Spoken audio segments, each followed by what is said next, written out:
Joe Minarik is now the Senior Vice President of the Committee for Economic Development, and he joins me now from our offices in Washington. Thank you very much for joining us today. How significant is it that the Democrats and the Republicans are so far apart that they just failed to come up with a plan when they had to? It really does send a disturbing signal. We need to have a solution to this problem sooner or later. It's not going to get easier. It's only going to get harder.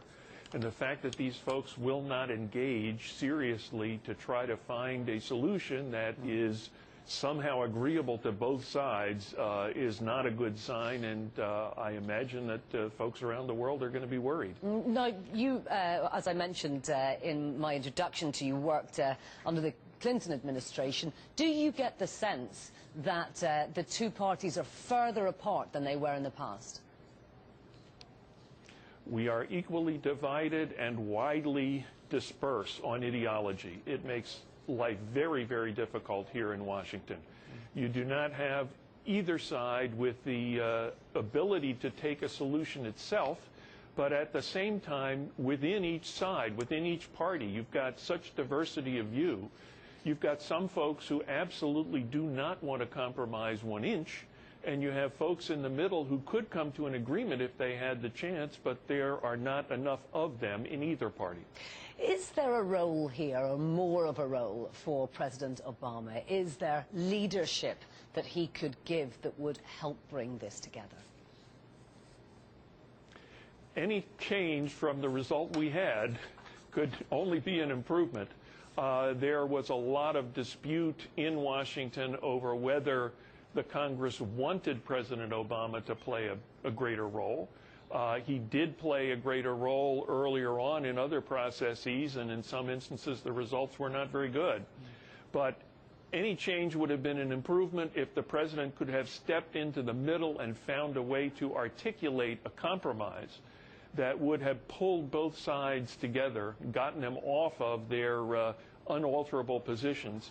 It conceivably could have made a difference. But again, I think it's the diversity in our Congress that makes the most problem for us right now. Now, this failure triggers a series of automatic cuts. For those of us who are not in the US, can you just explain whether those cuts favor the Republicans or the Democrats or neither? Or who sets to gain or lose most if these were to come in 2013?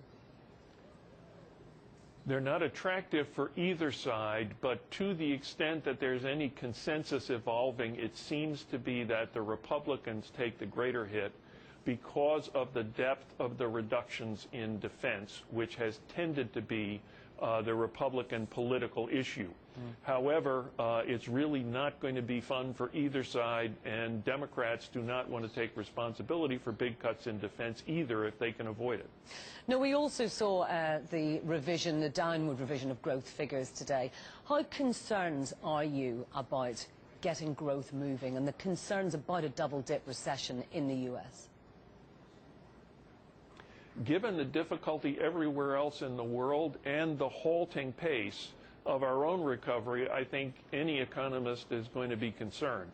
The difficulty that we have now is that there was at least the chance that a supercommittee agreement with expedited treatment in our Congress could have moved stimulus more easily in the short run, while combining it with deficit reduction in the long run to maintain confidence in our fiscal posture over the long term.